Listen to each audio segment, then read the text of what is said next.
Welcome to the Kidlit Club with Sally Rippon and Adrian Beck. On this episode, Michael Wagner's author advice. Nat Amor talks books in homes, and Gabrielle Wong is our special guest. Welcome to the Kidlit Club, another massive episode as you just saw. Sally, it's great to have you here alongside me for another ep. Yeah, well, I'm lucky I've got a voice because it's book week and it's such a busy time of year for authors. How is the voice holding out? Well, it's only day 2, so I think I'm doing okay so far. But I am thinking of all the authors out there, you know, in front of hundreds of kids because it's a pretty special time of year. It's an amazing time of year, and for some authors, it turns into book month. It's true, There's just actually. there's that many appearances.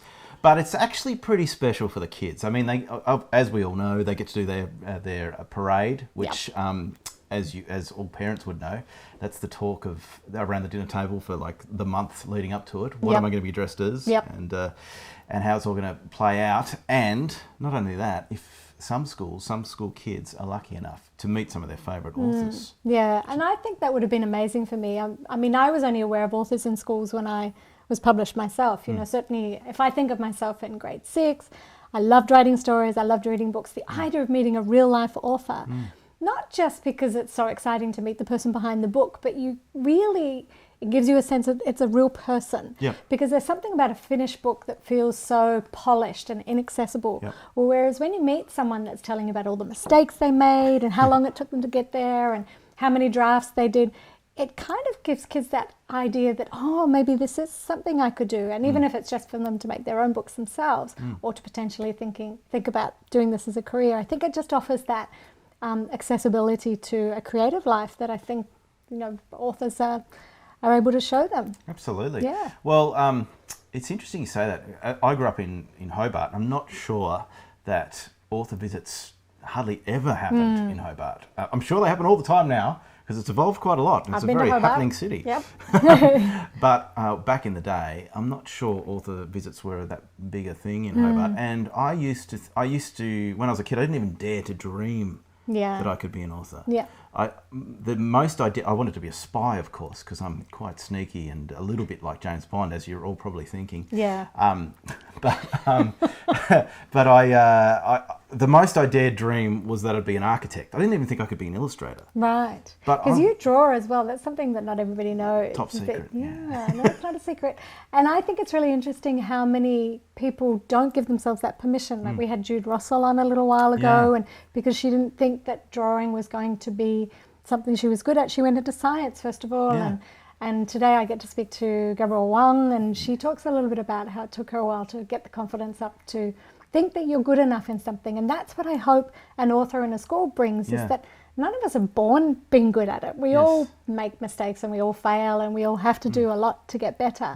And that's the thing that I think actually hearing that process is just so important for kids who want to be creative and want to do something creative with their lives. Yeah, but even one step removed from the process, they actually see real human beings that create these books rather than just like words on the front of the cover.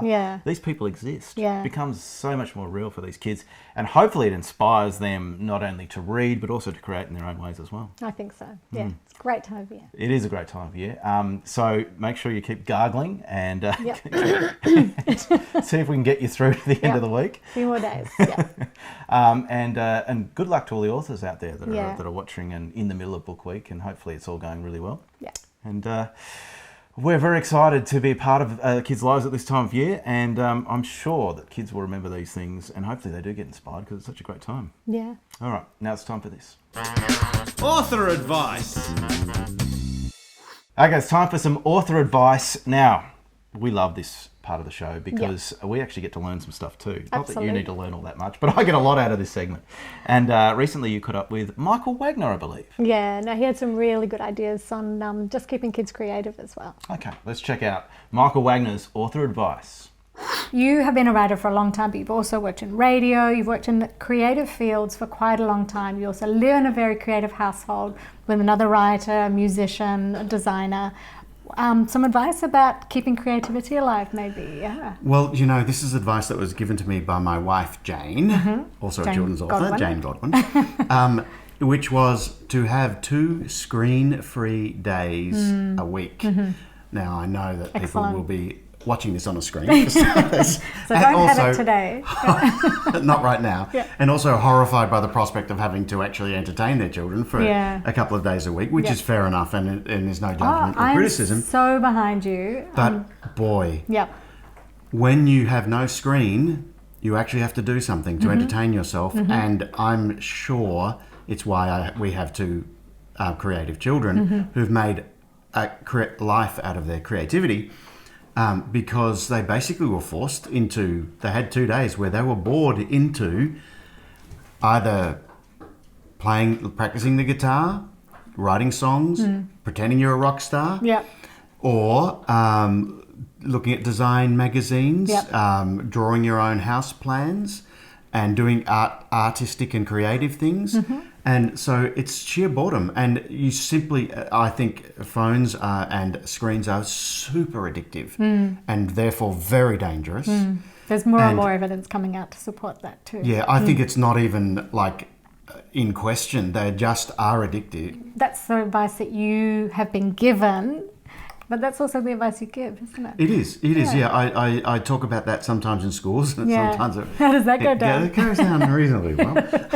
There's actually a brilliant book for people who do want to know a bit more by a researcher called David Gillespie about how screens affect the developing brain, and I really highly recommend it.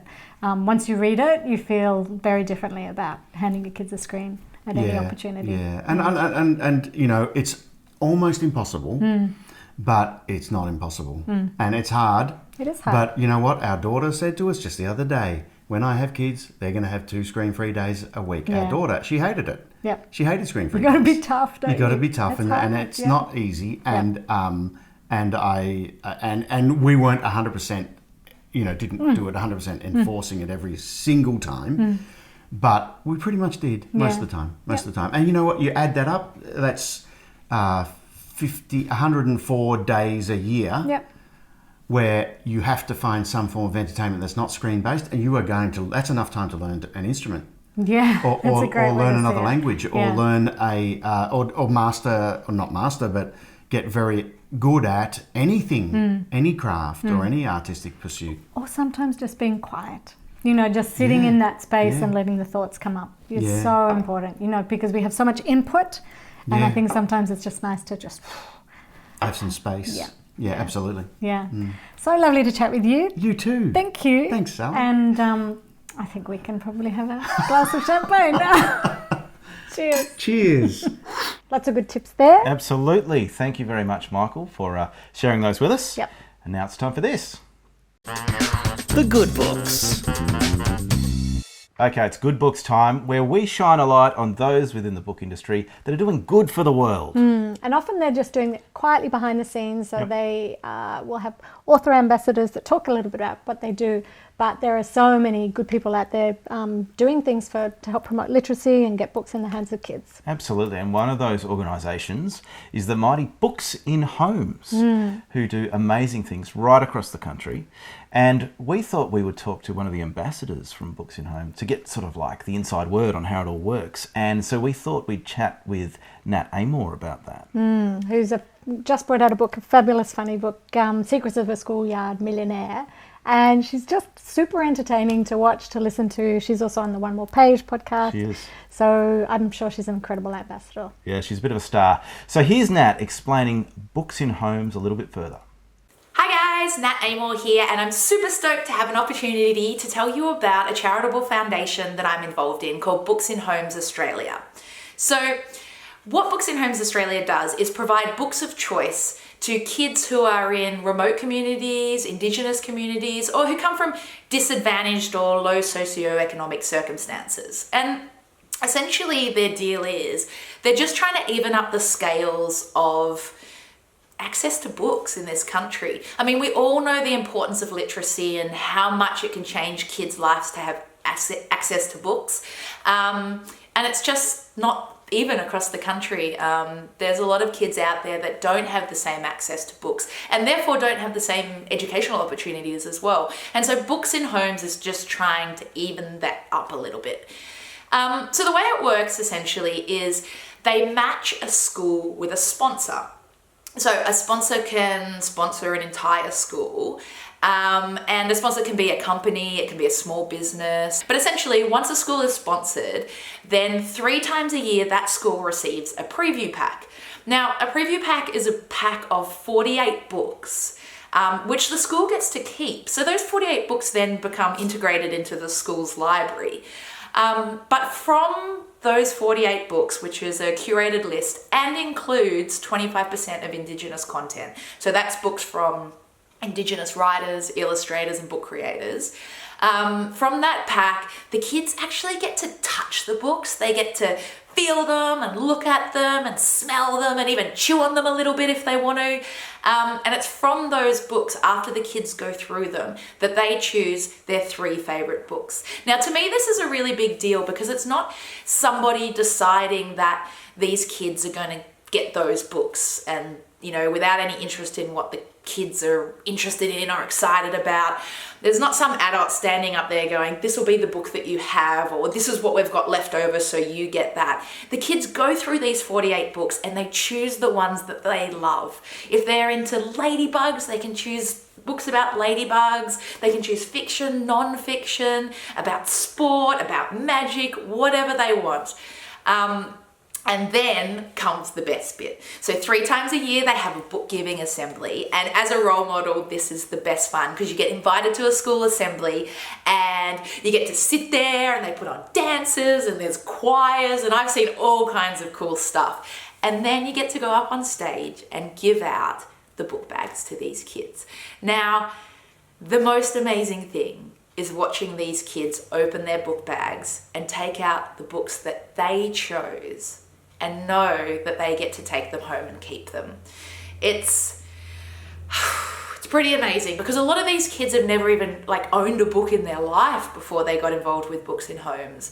So there's just such a sense of pride and ownership and I guess independence about having chosen the book and about now being able to own it and take it home. So it's a little bit tugging at the heartstrings when you do the assemblies. There's so much joy involved and they get so excited and it's just amazing. And it's a really incredible foundation to be a part of. And you can get involved. That's the best thing of all. You can become a sponsor. And some of these schools, especially in remote communities, have as little as 10 kids in the school. So, a sponsorship can range in all kinds of amounts. So you could sponsor a school. Schools can actually get involved and be self-funded if they want to. You can become a role model like me, which is a really, really cool gig. Highly recommend it. Or you can donate. You can donate online. So just go to booksinhomes.com.au to check out all the ways that you can get involved in Books in Homes Australia. It's so amazing and I'm so proud to be a Books in Homes role model. All right, that's all I've got time for. It's time for me to get back to work on writing the next book. Would this be more convincing if my computer was on? Oh, we love Nat and we love what she is doing for Books in Homes. And thank you very much to Nat for giving us a little bit of a rundown of how it all works. Yeah, such a great thing to be involved in. Absolutely. Yeah. And if you want more information, where should people head, Sal? booksinhomes.com.au. Makes sense to me. Okay, now it's time for this. Our special guest. This time round, it's author, illustrator, and dog lover Gabrielle Wong. Hello, Sally Rippon for the Kidlit Club in the studio of Gabrielle Wong, surrounded by artwork and books, and it is beautifully light in here. We're looking out over the garden and really excited to be here with you. Oh, it's lovely having you, Sally. Yeah. So I've loved all of your stories for such a long time. You've been writing for a while now. How many books would you have published now? Do you know off the top of your head? It's about 18. Yeah, right. Okay. And I think the very first time I laid eyes on you, I just had a book published. It was when the Melbourne Writers Festival was still held at the Malt House, and you were in the audience. I was. And I was so nervous, and I was talking about my book, and you were this beautiful smiling face, and you came up to me afterwards and you said, I want to be a writer. Did I say that? You did. You may have already been doing a course at that stage. Probably, yeah. Can you tell us about how you started out and where you were potentially at that stage? Right. Well, I just remember also because I used to go to the writers' festivals in order to, because I used to think, well, one day I might be an author, and I thought it'd be good to go and see another author in action to see, because so many people are scared to talk in public. Yes. And what I remember about, which was really helpful when you started to talk on stage, you said that I don't know what you said, but you said I need to read Okay. read what I'm going to say to you. And I thought, great, because I'm so nervous in front of an audience. If Sally Rippon can read her little talk in front of an audience, I can do it too. So that gave me great encouragement. Great. So at that stage I wasn't published. So you were one step ahead of me. But I had always wanted to publish a picture book. So I started writing a picture book long time ago, when I first, before I had children, and my children are in their 30s now. So when I was in Taiwan, I lived in Taiwan, and I started illustrating a picture book. When I came back, I sent it off to Penguin, and the story was really bad. All our first stories. Yeah, but the pictures I thought were okay. I sent it off to Penguin, and I got a letter back saying that, politely, not your story, but please bring your artwork in. I did not know that. Right. And I thought, oh, no. They want me to illustrate somebody else's story, and I don't want to do that. Yeah. And I'd never been published. Maybe I should have done that. You know how when an opportunity comes your way, you should grab it, even though you might be too scared. But then again, I think what has happened just from me being friends with you for such a long time and watching your career develop is that it does almost feel like it's happened in the right order, because you did a course with Hazel Edwards. Yes. And did you start out writing for children, and did you think you were going to write a picture book and ended up writing a chapter book from memory? That's exactly right. Yeah. And it Yes. is tricky to get a picture book published when you first start out. Right. So maybe that was a really great way in for you, and your books have done well, and so it's almost like they've kind of grown, am I allowed to say, as your confidence has grown as a writer and a creator. Definitely. So maybe it did happen in the right I order. think I definitely feel that now, because I still feel as though I'm developing, and We all do. emerging. Yeah. And now there's just so much to, for the imagination to latch onto. And I'm so lucky now that my children have grown up and left home, and so I don't have that to worry about, and I'm just free to Just waft create. around in my studio Yeah. and go to cafes to write, which I have to do sometimes, And down at the beach sometimes. and down at the beach Yeah. sometimes. So that with Hazel's course, so what I wanted to do was, I had always wanted to publish a picture book, so I had this picture book that I wrote so long ago, and oh no, you know what, it was from a dream, Sally. Oh, It was great. from a dream. And so in 1999 I had a dream, and it was a really strange dream, and all had to do with my childhood and living in a shop, and it was very symbolic. And so the next day, because it was such a strange dream, I wrote it down, and that dream became a story, short story, and then I put it away. And then I thought, well, I'll do Hazel Edwards' Writing for Children at TAFE. Was that a Just full-time a one course? subject, one Yep. subject, writing for children. And then so we spent the first semester writing, fixing up a picture book, writing a picture book, working on a picture book. And then we finished that. In the second semester, she said, okay, now we're going to write a junior novel. And I thought, I can't write. I'm hopeless. There's no way I could write a novel. And then I thought, well, I should be challenged. Maybe I should do something with this. And so I took out that short story from my bottom drawer, and every week I would write a chapter, bring it in, and we would workshop it. And by the end of the year, I had a whole novel. Is this the Garden of Empress Cassia? Garden Empress Cassia. Yeah. Yeah, and with Hazel's incredible support, because I think that mentors are really important. Yeah. If you can get one. And you had a workshopping group in the class as well. Was that helpful? And that was really, really helpful. Yeah. And yeah, so, I mean, it wasn't published, it wasn't accepted straight away. There was many I didn't know that. rejections, Yeah, 9 rejections. Yeah. Um, Which I think is important to know, Yes, isn't it? Because yes. I imagine that a lot of people watching these videos are emerging writers or people that would like to venture into that world at some stage.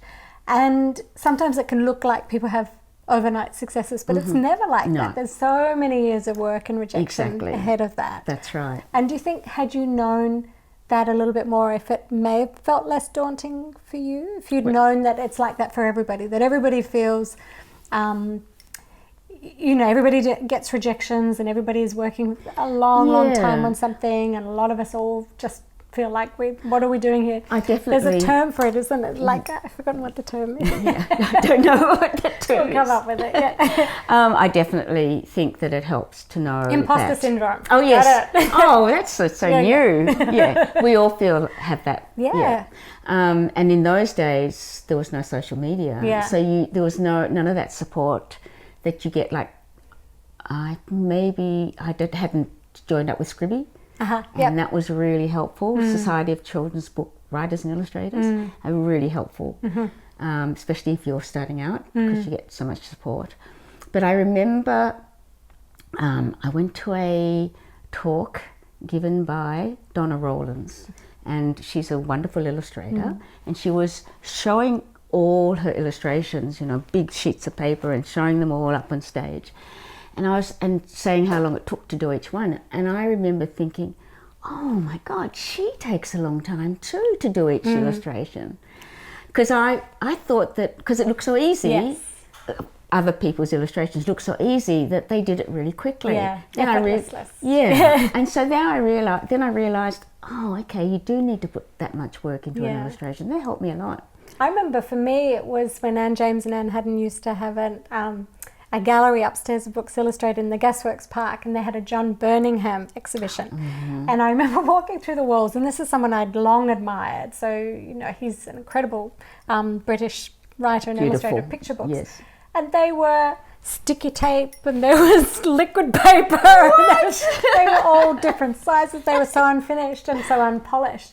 And it made me think, oh, wow, because of course when it's reproduced in a book, Right. and you have the designer work with it, it changes the whole look of it. And his just made it feel accessible, like, oh, hold on, my work is messy and I always leave fingerprints on my work. That's right. So it's, in some ways, and that's what I think we try and do in schools a little bit, isn't it? Is to make the book feel more penetrable. Yes. That it isn't this finished object that Right. just appears. That it's a but lot there's of hard and work, a labour, lot of... and so many different approaches as well. Exactly. Like you wanted to know from Donna that it takes a long time and you put a lot of energy into work. And I wanted to know from John Birmingham that, you can put any old scrap in together right. and it will look good on the page. Exactly. Yeah. Yeah. Even just on Instagram, I follow some illustrators who I admire, internationally famous illustrators. And when I see them, they might take a photo of some illustrations they did, and they've got all the paint that they've used. Yes. I never do that with my illustrations. I always try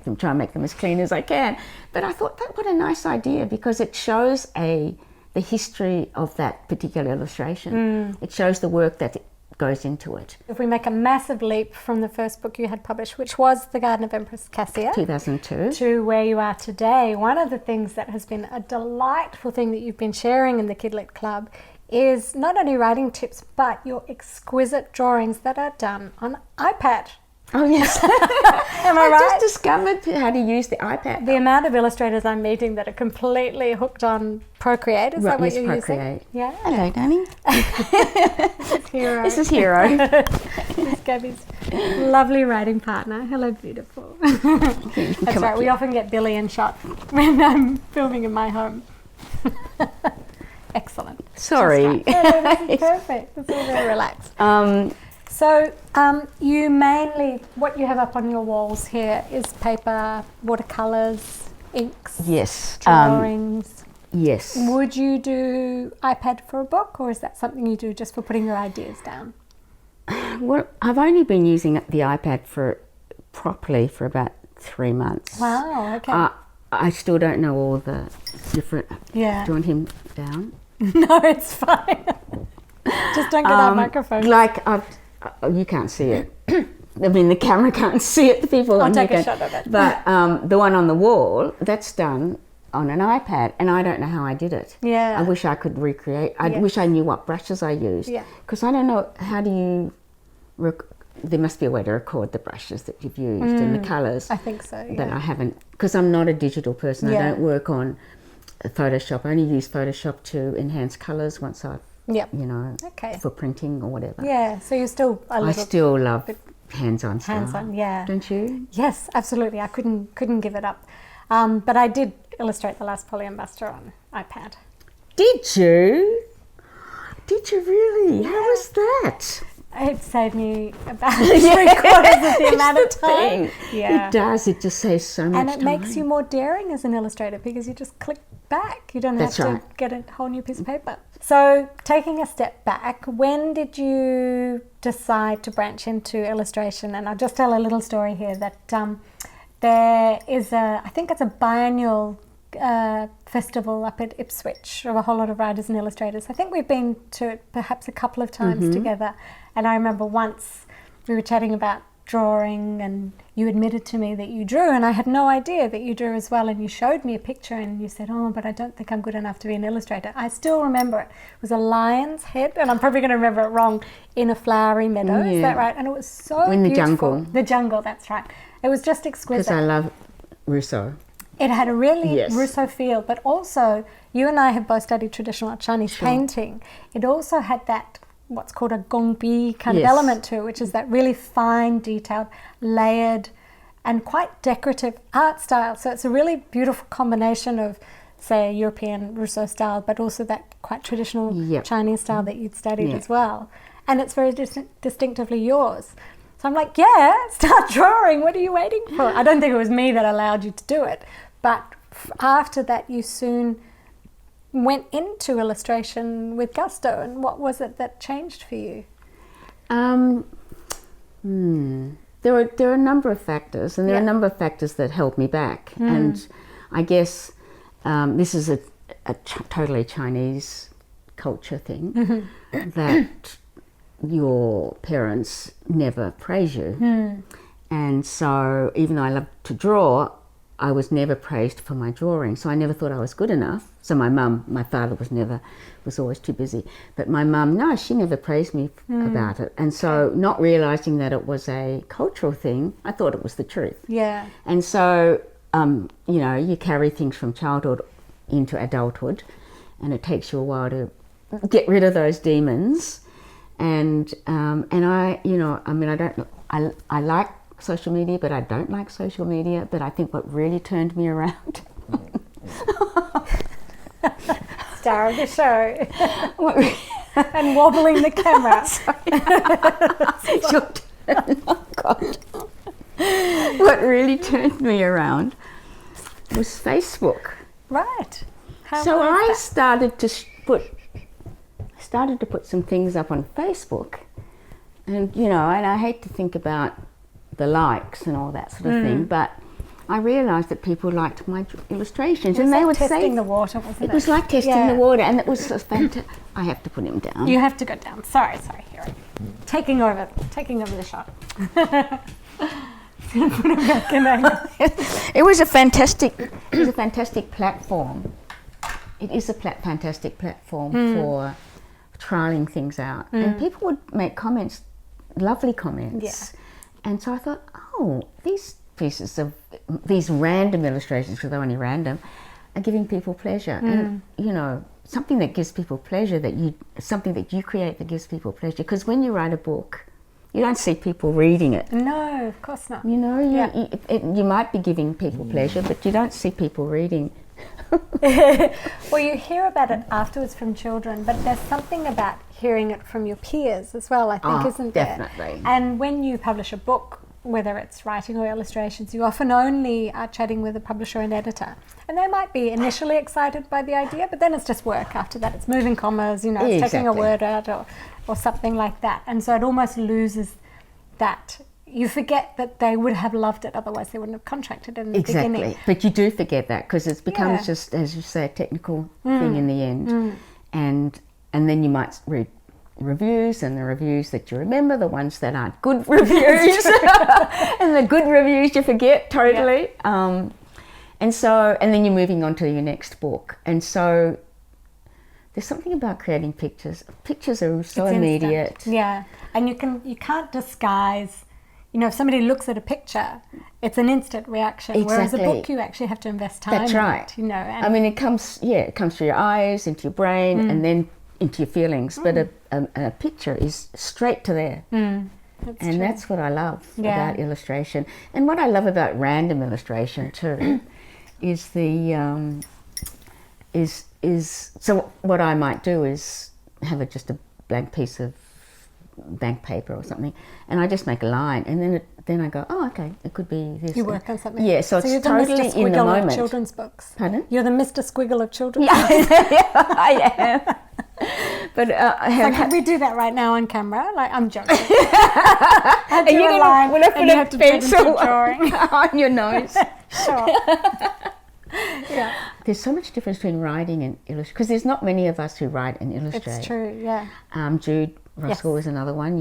I don't know how many. Sean Tan. Not many. No, it's true. It's true. Except unless picture books. But I'm talking that's about true. novels and I see what you mean. novels and Yeah. illustration, because Yep. they are very different things. Yes. But I would definitely prefer to illustrate a picture book than to write a novel. I know Jude was saying the same. Oh, was she saying? Because it's a different headspace, isn't it? It is. You can listen to the music. Yeah. You can work on your feelings. There's so much. There is grind, but doing a novel is really. It's kind of angsty, and the way that I angsty, feel that it's yes. quite different is that I feel like when I'm writing, it comes very much from my head, and so it's this kind of grinding intellectual. Because I'm not Yes. even going to give myself that, but it's this cerebral place Definitely. of coming out with words, and Helen Garner describes it as moving boulders around, trying to make them fit. It is. Whereas I feel like illustration, it's like you go into your body Yes. a little bit more, Yes. and particularly when you've done all the composing of it, Mm-hmm. and it's all now. Then you just go into the colouring in, It's such right. and I can put in. After 2 hours of writing, my head hurts. Whereas I can do like an 8-hour day illustration. Exactly. And think, I haven't had lunch I yet. know. It is like a full-on meditation. Yeah. Whereas writing, and then of course if you put writing down for a week, like the work in progress down for a week, and you don't dip into it, you have to get back down through To the read layers right through because it's right there, isn't Yeah. it? The core of it is really deep down, and it's so hard to reach it again. So what I try and do is do a little bit, even 15 minutes, to just reread what I've just written, just so I don't lose touch with it. Yeah, definitely. Whereas illustration, it's all laid out. It's all there. Yep. It's, And the hardest thing is to mix up the same colour paint It's again. this, yes. You don't have to go. Oh yeah, that's a hard thing. So you've got a book coming out in China. Mm-hmm. Will we see that here? I hope so. I've actually sent it off to Penguin. Oh, great. But Okay, so it could be a co-edition potentially. could be. Yeah. But, And who is it knows? in Chinese text or It's is it in Chinese bilingual? text Yeah. at the moment, but Okay. I've translated it. Yeah, amazing. Great. Yeah, it's interesting because the Chinese text, I don't know whether it would translate fully into English as far as the not psychology. What would you say? Like the kind of the ethos. The or- ethos or the culture. Yeah. So it's interesting because it depends on how you interpret the text. It'd be lovely to have a bilingual edition. It would be wouldn't it? fantastic. Yeah. I'd love it. That would be something. Yeah. Anybody out there? And is there anything else on the horizon that we can see from you from Australian publishers? Anything we can look out for? There's no. It's total. It's the first break I've had for years. Yeah. Well, And it's been lovely. The 2 Our Australian Girl characters, you brought out the bind-ups of those recently, and you Yes. would have had to write another chapter. I at did, the end. yeah. That So was fun. Yeah, 'cause you going could back and visiting those Yeah, characters. that was fun to do that, to sort of to move those little characters forward and sort of round it off. I am working on a novel, which hasn't been contracted. I don't usually contract a novel first before I submit it because I just don't like that pressure. I know Sure. other people like to have that Mm. contract secured. So what I do is I'm writing all these little short stories. Every day I write a short story. Wow. And I go and write it in a cafe. And A whole short story. a whole short story. But Amazing. it could be, like it could be a page Yeah. long. Okay. And I handwrite it. So if I lose this notebook, I'm in real trouble. I was thinking maybe I should take a photo of each page. That's a good idea. Because there's at the moment there's 12 stories. I'm going to write 30 stories. This is like a new approach to writing. I love it. And I've got an idea for the whole, well, maybe I have, because every time I write a story, I think, oh no, the whole book could be about this. And so it's really interesting. And and I say to my husband, Steve, I say, what are 2 elements that I could use for my story today? And the other day he said, a rose bush in a well. Great. And so I went and wrote a story about a rose. So it's really, I love that. And then I might be walking along the street and I'll just see a dandelion and I'll write a story about it. So I love that immediacy that I have with nature and with my surroundings, and because I think I've always worked like that. I don't plan. I'm not a planner. There's that beautiful book you may know of called Writing Down the Bone. Yes. Yeah, and so it is just keeping that writing mind limber, isn't it? Exactly. And just being open to ideas all the time, That's but right. not putting pressure on it. Just definitely letting it be letting what it be, because Yeah. I really do think that those ideas come when they're ready to come to you. Yeah. And I think, I don't know if you read Big Magic by Elizabeth Liz Gilbert, Yes, but she yes, I talks have. about that too, which Yes. is really lovely. 2 books we recommend there. Yes. Well, thank you so much for having me in your beautiful studio. And Thanks for coming. yeah, and I think I think what you bring so beautifully to your work is that mixture of a kind of a real imaginary, fantastical world, but solidified in really kind of characters that children can relate to. In a similar way that Jude Russell does with her books as well, you're placing very relatable characters into quite fantastical worlds. It's a beautiful contrast, I think. Oh, thank you. Yeah. Well, I think that was Enid Blyton's fault, Ah, because she did that with the faraway tree. Yeah. And basically I'm writing about my life in that the magical things. I'll show you something later off camera. Magical things happen to me all the time. Yeah, lovely, because So- you're open to it. Yeah, I guess you have to be open. Yep. Yeah. There you go, there's Gabby's tip. Be open to magic. Oh, thank you very much, Sal, for that interview with Gabby. That was awesome. It was great. It was lovely to be able to do it in her studio too, because you really get a sense of the place that she works. Yeah, absolutely. Yeah. All right, it's almost time for us to go, but we should say to all the parents out there, we are with you. We're on your side. We know you're putting in a lot of work with these costumes. And I'm going to do a shout out for the authors who are driving all around Yes. the country. Yep. And by the end of this week, we'll be very, very happy to rest their voice. That's yeah. right. You included. Yeah, that's right. All right, you better go and get some of that lemon and whatever else you Yeah. use, those secret tips. And we'll see you next time on the Kidlet Club. Looking forward to it. See ya.